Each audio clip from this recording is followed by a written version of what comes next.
In this winter break of Formula One, so many different thoughts are disturbing my mind.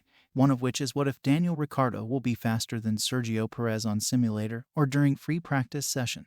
Well, we all know that Daniel Ricciardo has a lot more potential in him as a driver. The 8 times Grand Prix winner Danny's been such a fantastic character for Formula One, always smiling and stuff, but something's gone wrong.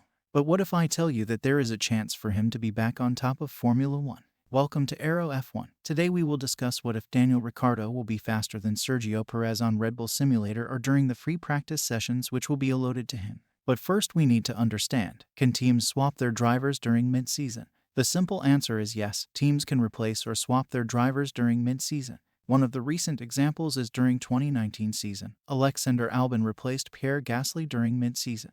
Pierre had failed to match Max's pace all year, and for Red Bull, it just wasn't good enough. Max won 2 races in the first half of the year and took a pole position. Pierre's best result was 4th place. The pressure mounted, and over the summer break, they brought in Alex Albon, who'd had some stellar races for Toro Rosso. He fought for a podium in the wet legitimately at Hockenheim and earned a shot with the senior team in his very first season.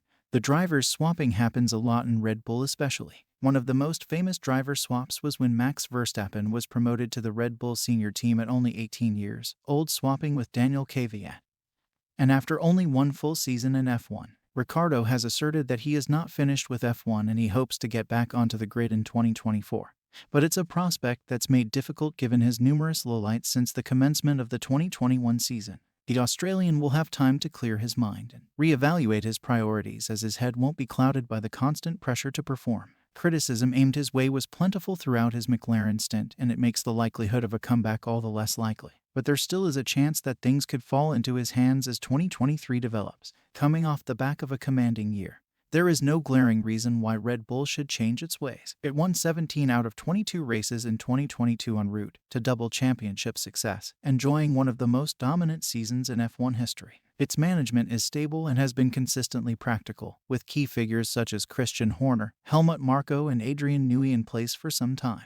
But in the latter stages of the 2022 season, cracks began to show in the partnership between Max Verstappen and Sergio Perez, which slightly stained what was an otherwise exemplary display. A team order debacle from Brazil overshadowed Red Bull's end to the season, in which Verstappen refused to give a position back to Perez amid the Mexican's fight for second in the standing.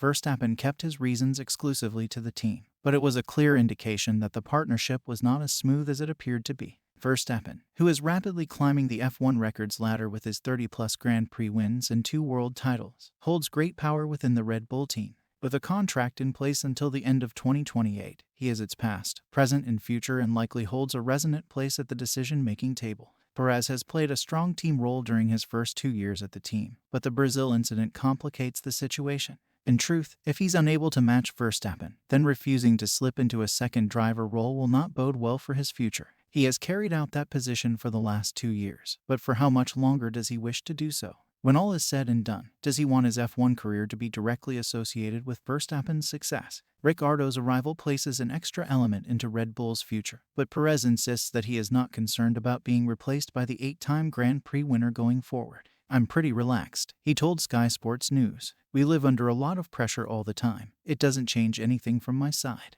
I think it's a great achievement from the team to have a driver like Daniel. He's going to contribute a lot to our team. He's a great guy. He's one of the guys I get on most with on the paddock. It's great to have Daniel in the team, and from my side it doesn't change anything. We started our careers at a similar time, so we've known each other a long time. I certainly get on with him." Red Bull, as is the case with every team, is constantly looking to improve itself, whether it be through car development, managerial structure, or its driver lineup. If unrest grows between Verstappen and Perez to a point where it becomes an issue, action will have to be taken. Perez currently has a deal in place until the end of the 2024 campaign.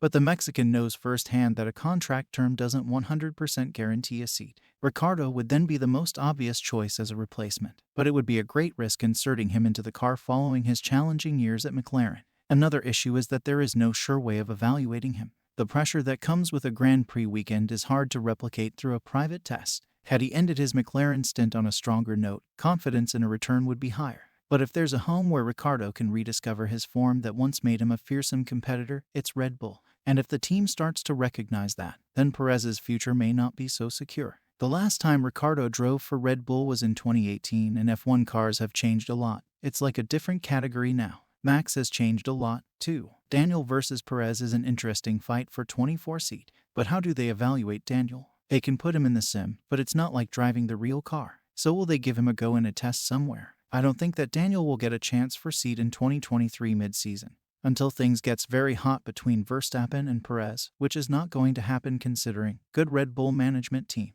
But if Perez lack pace as compared to Verstappen, and Daniel improves himself, then he can challenge Perez for 2024 Red Bull seat. Let me know your thoughts about Daniel in the comments. Should he get a chance or not? I personally think that Daniel has a lot more potential in him, but Perez will also give it all from his end. If you liked the video, then subscribe to Aero F1 for more such videos. I will meet you in the next video. Thanks for watching.